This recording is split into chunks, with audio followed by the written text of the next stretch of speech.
the second youngest pitcher to ever start Game 1 of a playoff series. The inexperience would show, but would it cost Ankiel and the Cards against the four-time Cy Young Award winner.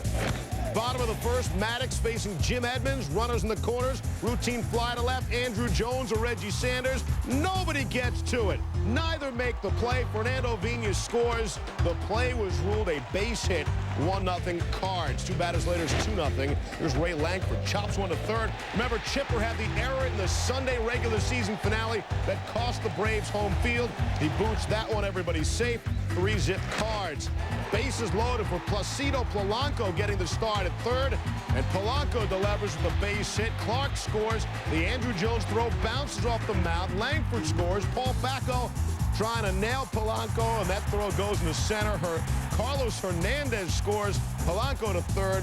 6-run first for the Cards, aided by 2 Atlanta errors. Javi Lopez pinch hitting for Bacco in the second. Hits the sharp liner. Edgar Renteria, the sweet diving catch to lead to the double play. Ankiel pitching to Maddox, the pitcher leading off the third. He walks him on 4 pitches, 1 batter later. Wild pitch number 1 for Ankiel. Andrew Jones still batting. Sails to the backstop. Maddox to third. Jones still batting.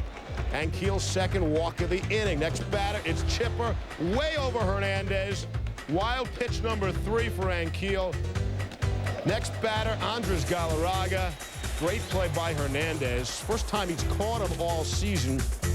And it goes on and on and on. If you're not affiliated with the Braves, your heart just has to bleed for the kid, Rick Ankiel. Yes, I'm a sensitive sportscaster. Rick Ankiel, 5 wild pitches in the inning.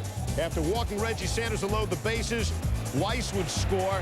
To single to left, scoring Galarraga and Brian Jordan. And here we go. We've got ourselves a ball game at 6-4. Dave Duncan, the pitching coach, pulls Ankiel.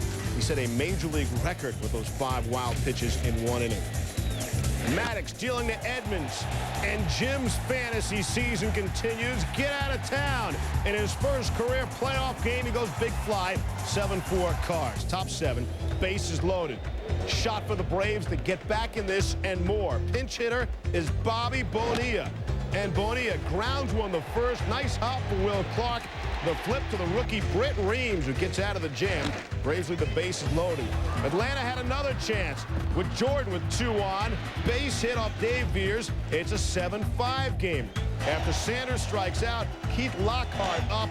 And Lockhart flies out to Craig Paquette to end it. And Ankiel taken off the hook when you consider all the attention he would have received if the Cards had blown a 6-0 lead and he had lost. But in the end, St. Louis hangs on for the victory. Bottom line, Tony La Russa's gamble going with Ankiel pays off, not including wearing out his bullpen a little. Braves have kept their window of opportunity propped open longer than any team in baseball history. But their Game 1 implosion against the Cardinals had the look of a team about to get its fingers smashed in the sill. Yet the Braves were undaunted as they placed the weight of frustrations from October's past and the hopes for this one on the arm of their stopper, Tom Glavine. 10-2 after Braves losses this season, never beaten in 5 division series starts. Game 2 in Busch.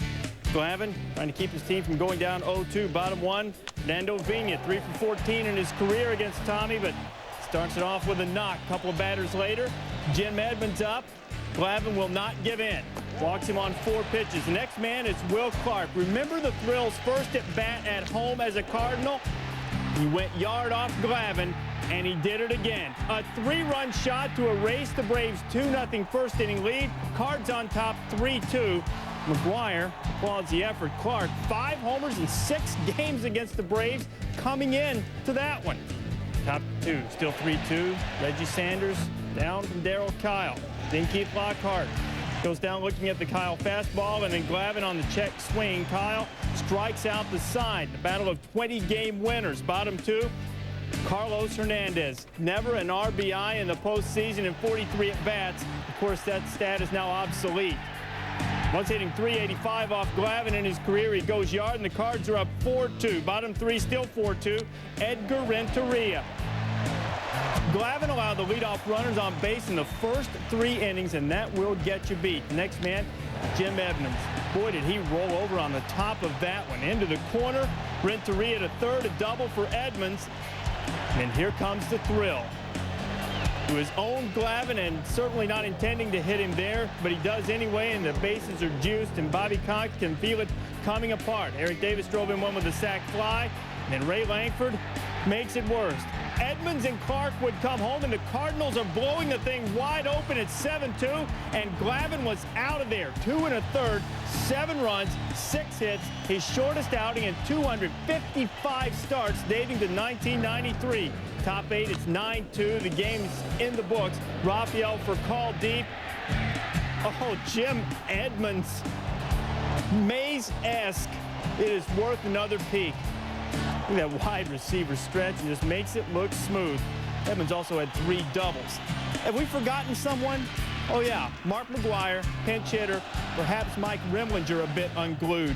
That pitch went a long way one way, and that one goes a long way the other way. McGwire to the deep part of the yard, takes Remlinger out. There's a frenzy in Bush, and a little punch to the belly. Noogies for everyone. McGwire out for the curtain call, maybe getting ready for a potential DH role should the Cardinals make the World Series. 10-4 the final. St. Louis leads the series 2-0. They can finish the sweep on Saturday.